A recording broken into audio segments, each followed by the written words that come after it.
next candidate here? All right. Who's the next candidate? Ted? Ted Meriam is our next candidate. So we're getting longer. Moving along. You guys okay over there? Everything? No, see, now you're just kissing up. See, 3 people read your column. Good afternoon, Ted. We are, as you know, conducting the Planning Commission interviews, and our interview subcommittee, which is David and Joe, put the questions together. We added a few more, and to make sure we're consistent in asking the same questions of everyone, David is going to be asking the questions. So, Being welcome. punished for something. Good afternoon. First question is, why do you want to be on the Planning Commission? Okay, great question. And we have 30 minutes, is that correct? Yes, Just to make sure we do. Or unless you really tick us off, then it could go short.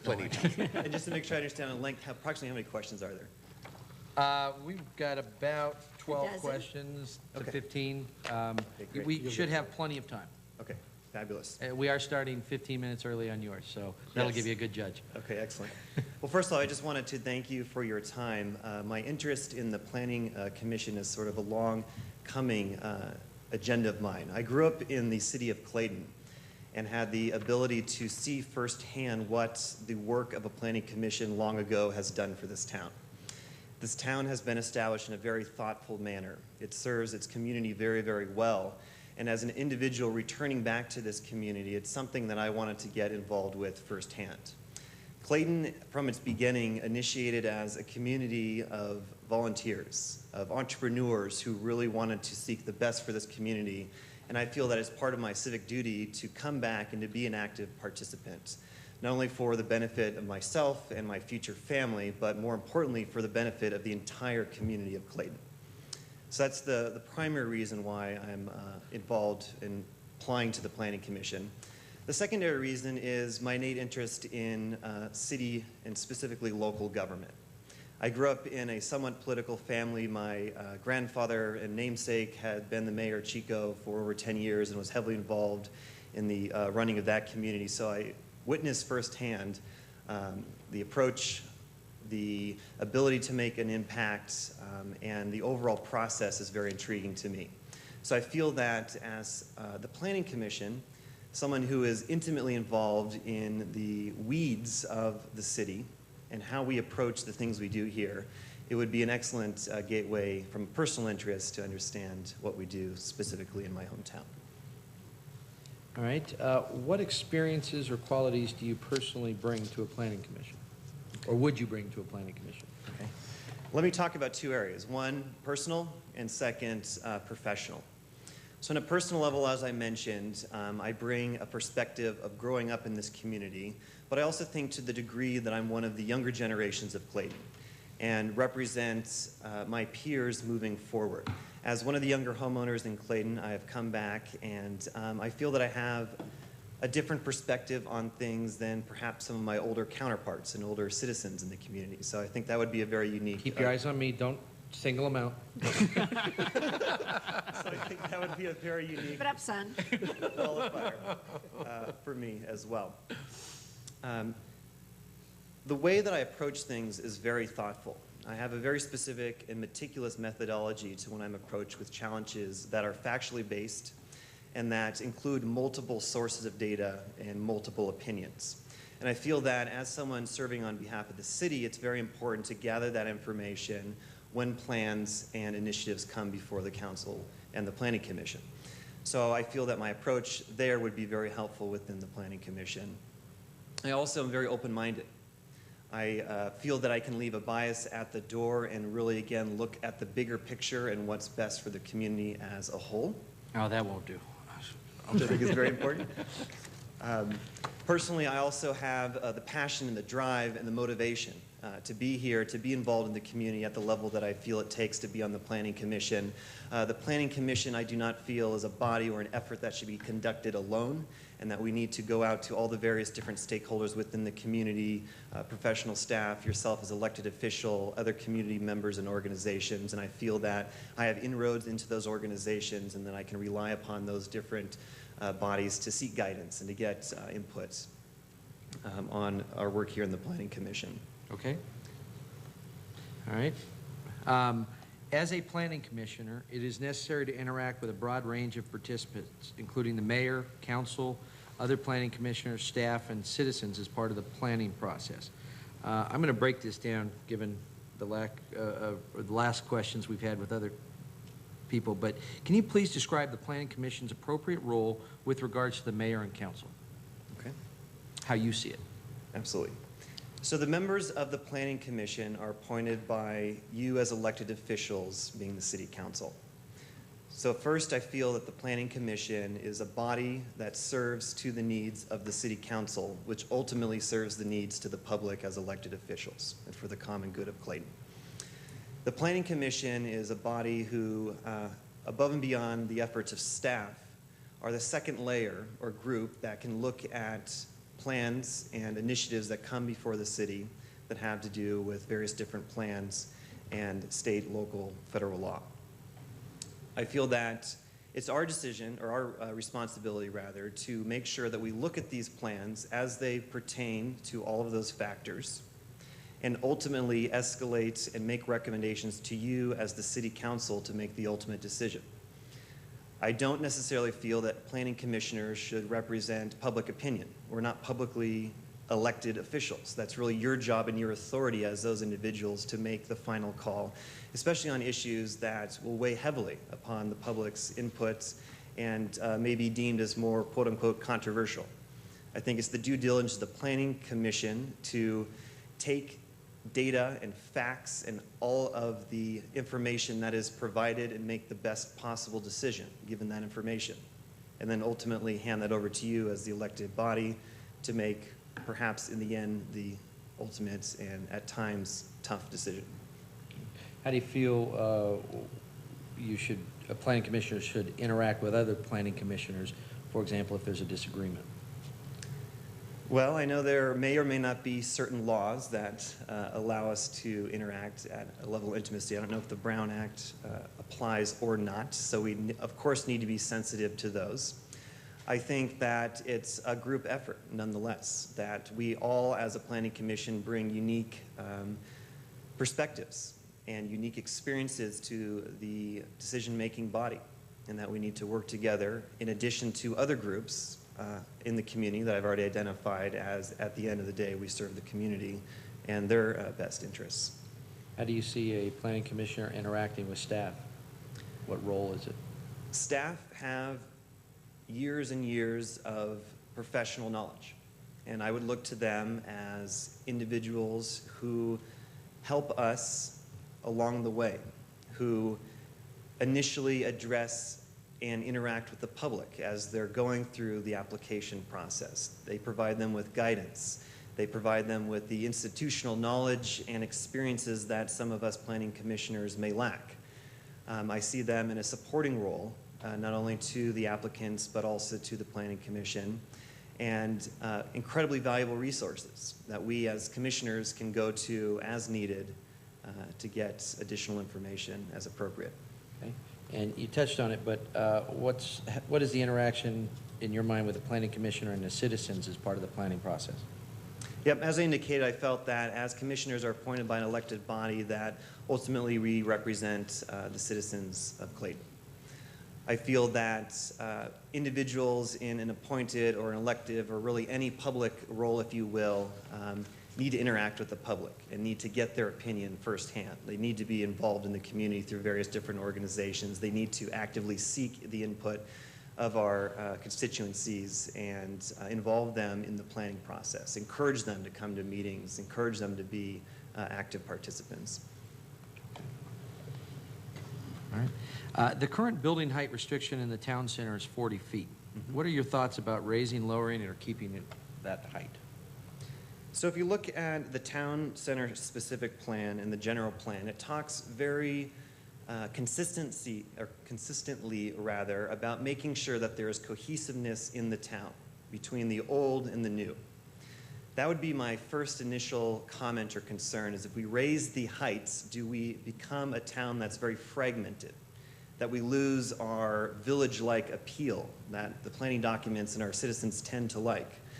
that it becomes less small town and outside of the expectation perhaps of what Clayton has been and what a majority of people would like. So I would be a little apprehensive about doing that unless there was a specific reason or if we felt that it wouldn't derail other strategic goals or initiatives or programs that we had in place. So like any decision, it would need to be factually based and have a due cause and good reason.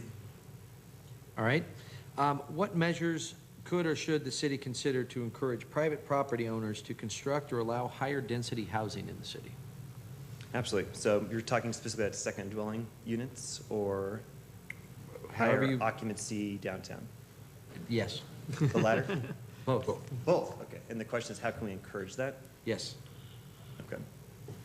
So I know that the predominant encouragement, specifically, let's start with second dwelling units, has been through the promotion of them and their desirable attributes, specifically secondary income or allowing older parents to live on site with you as well.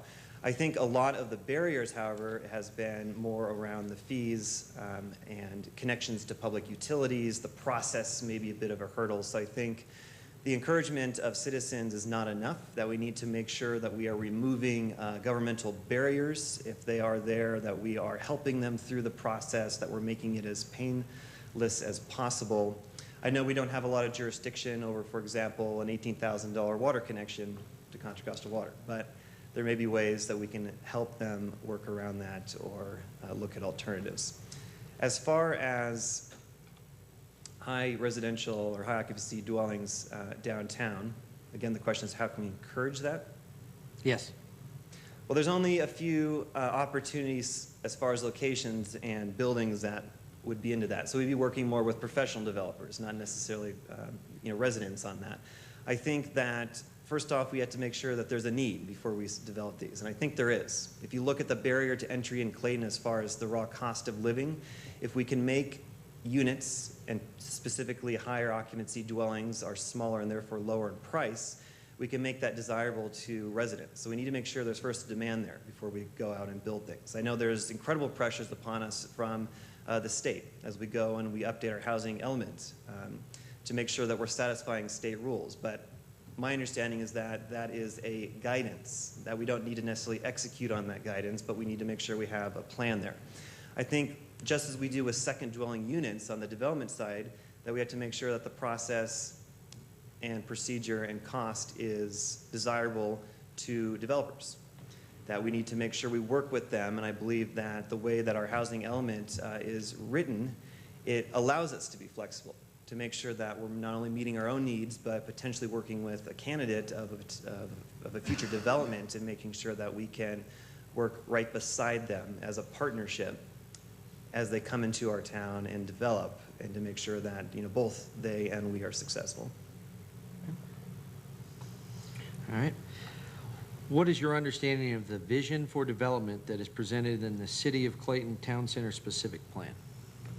I've read the town center specific plan. You're the one.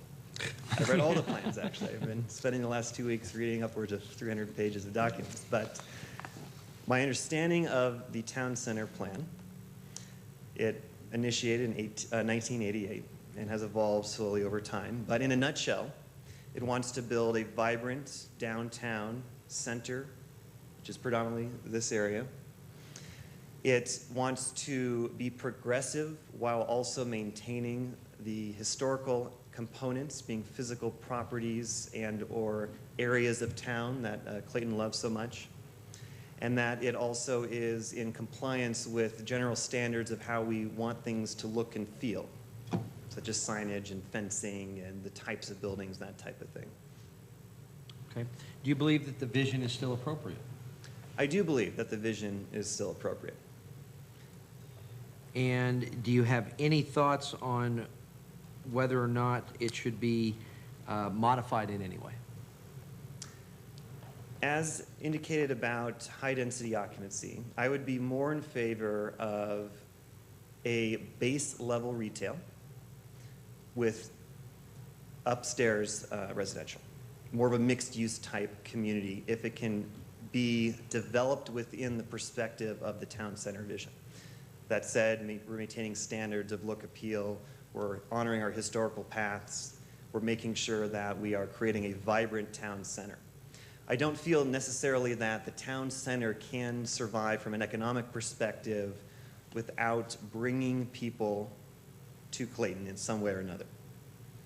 As someone who lives downtown very closely, I know for a fact that I go to downtown much more often simply due to the proximity of where I live to that facility.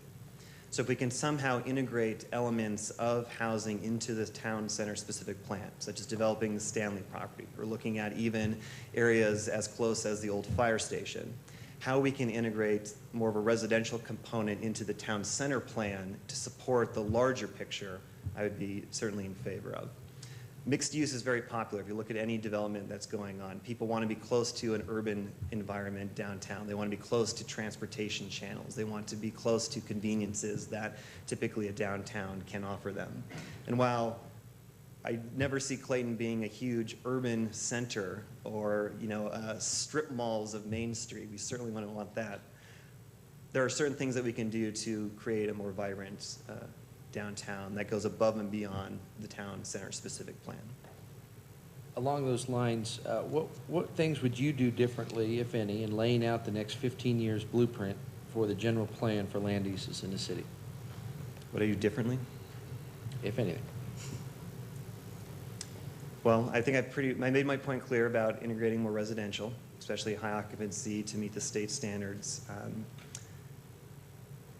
I am also very inclined to see certain areas of downtown, or not even downtown, of all of Clayton, that has great potential but hasn't necessarily been developed or improved. So, for example, would be the Keller Home area, and that sort of original idea of having a historic center or district within town. I know that trails and landscape, parks, outdoor sports facilities has also been of high use for citizens, and I can see that being integrated more in depth with the land use of the general plan within the city of Clayton. We're pretty much developed out as far as housing, and unless we're going to go down Marsh Creek and start looking at the Marsh Creek specific plan, I think we need to make sure we're maintaining what we already have, improving upon certain amenities that perhaps our citizens desire and don't have, or that we can improve upon facilities that we already do have, and really make sure that our decisions are not only meeting the needs of the current population, but if we can look at how we feel our community will be erected and the demographics of it 10 or 15 years down the road, we should also certainly take that into consideration. Okay.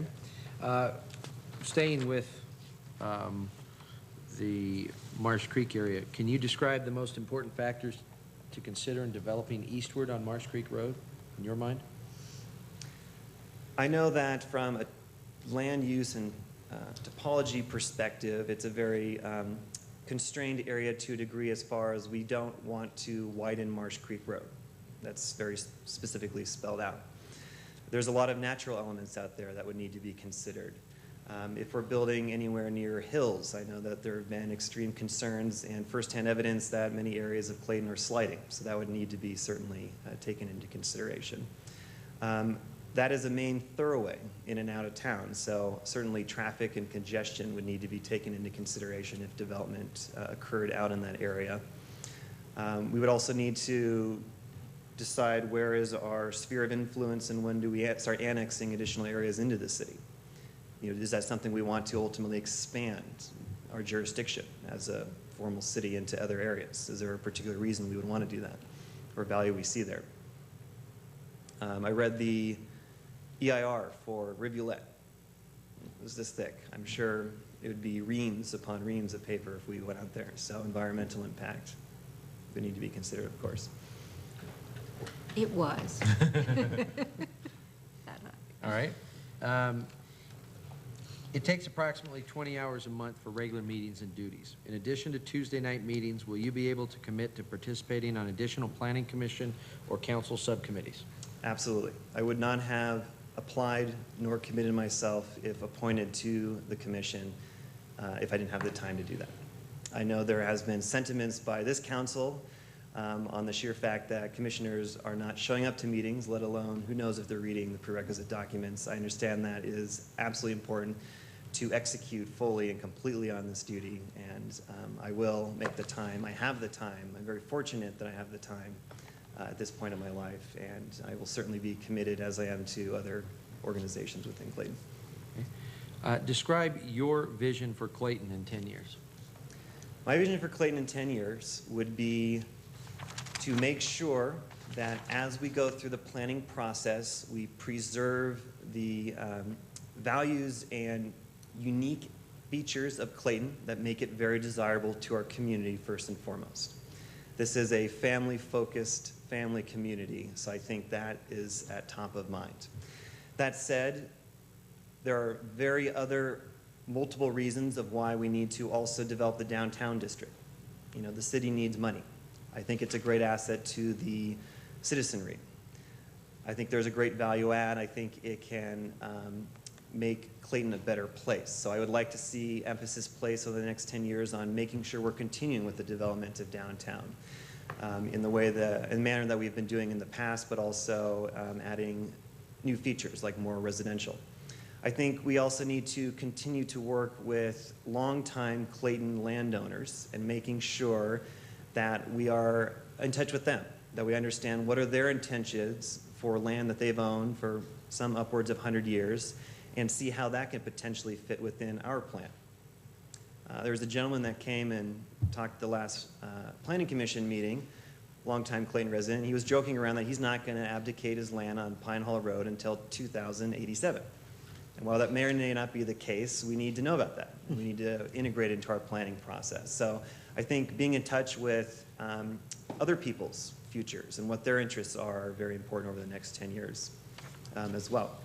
And then obviously looking at things as the East Bay continues to grow, how we address ongoing challenges such as traffic, energy consumption. Water has become an incredibly meaty issue recently. Contemporary energy uses like solar would be of certainly something interest that we want to look at bringing in as well. All right. What do you think of the findings of the recent Town Center Retail Study Report? I think the findings were very narrow, and recommendations, I guess, is what I'm stating. I think there's a lot more potential in downtown than a niche restaurant district made up of 8 restaurants that they recommended and a blues club. I would expect that that would be one component of a larger picture as far as our retail strategy or downtown development strategy. And that I tend to agree with the findings that Clayton in and of itself cannot support its own downtown center, and that we either need to add additional destination type establishments or even add additional convenience establishments that our own selves could shop Clayton first, if you will, that we need to broaden our perspective a little bit. I also think the findings beg the question very heavily is who or what population are we trying to support initially or in the long run? If you look at their demographic data, it goes from the town center 3, 5, and 10 miles out.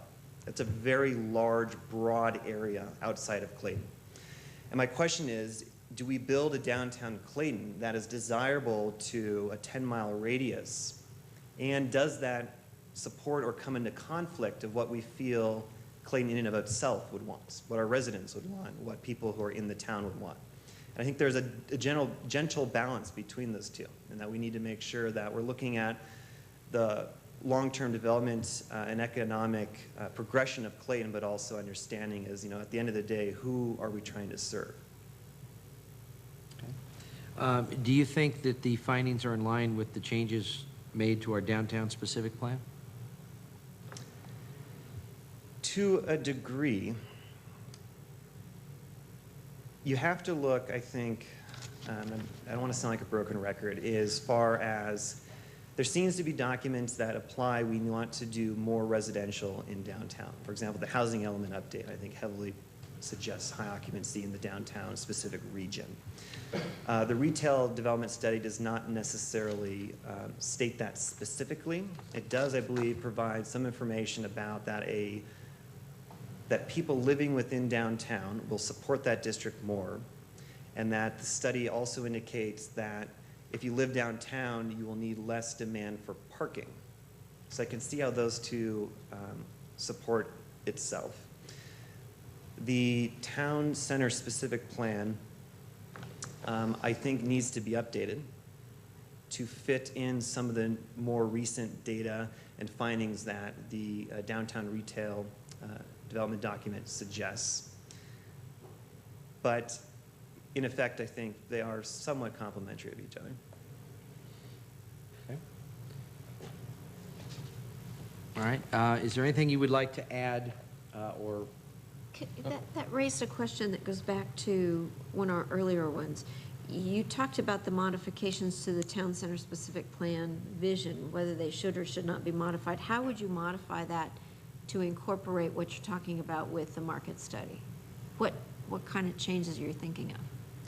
I don't necessarily think that the vision should be changed. Uh-huh. It's how we execute upon the vision. Okay, and that would be? So that would be, how do we make sure we have, what I see is the vision is a vibrant downtown district. How do we do that?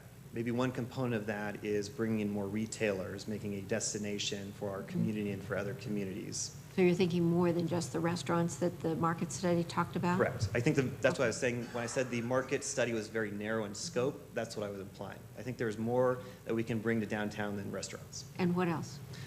Look at other convenience services such as dry cleaning, maybe a neighborhood grocery store. We just lost our hardware store, maybe some sort of complement service like that. I think there's more venues that people want to go to at night, maybe a wine bar, something of that nature. I think more services that, or more retail institutions that will deliver services to our demographics, typically dual income, working, very busy, family-oriented individuals. How can we support those folks within Clayton?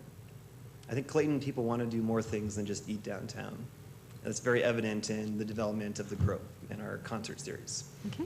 How do we complement citywide programs and activities like that within the development of downtown? How do we make sure we're executing upon areas of the plan that talk about integrating more trails and landscape, that we're making sure we bring in the natural environment, that we're making sure more people walk and bike through downtown, those types of things. All should be considered within the town-specific plan. And when you look at the downtown retail report, it's incredibly narrow. That's why I think that. Okay. Anything you would like to add to what we've discussed today? I think these next 2 years and these 2 seats are going to be very, very important. There are a lot of proposals that are expected to come through or have been submitted to the council that I think are incredibly important. I feel that if I was admitted into the Planning Commission, that I bring an exceptional set of prior experiences and perspective to the Planning Commission process. And equally important, a methodology and a way of approaching things that is open-minded and is very factually based. I'm a strong believer that the Planning Commission should make its absolute final and best decision given all of the data that's made available. And that ultimately, as I indicated, you as the City Council need to make sure that that fits into greater public policy and opinion matters that are set before the city. So that said, it's important, I feel, that we look at individuals who can work within that context, and I feel that I'm certainly one of them. My role at Microsoft is one that often deals with conflict. On one side, I'm a Microsoft employee, and I look at the best interests as our company as far as market share, public opinion, profitability. On the other side, I support 4 large enterprise accounts down in Silicon Valley, who are often wanting and demanding things that are completely divergent of Microsoft. And I sit in the middle of that. And I think that is a position that planning commissioners often sit in, that they are looking at multiple divergent perspectives and that they need to make sure that their personal interests, emotions, feelings don't necessarily get in the way of that. And that's something I do on a daily basis at Microsoft, and something that I feel I could certainly bring in addition to a level of professionalism and commitment and demanding environment that would be of certain unique value to the Planning Commission. So I really thank you for this opportunity. I know that there are a lot of candidates and that this is an incredibly important two appointments, so I wish you luck in your deliberations. Thank you very much. That's all I have. Thanks, Ted. Thank you. Thanks, Ted. Thank you. Thank you.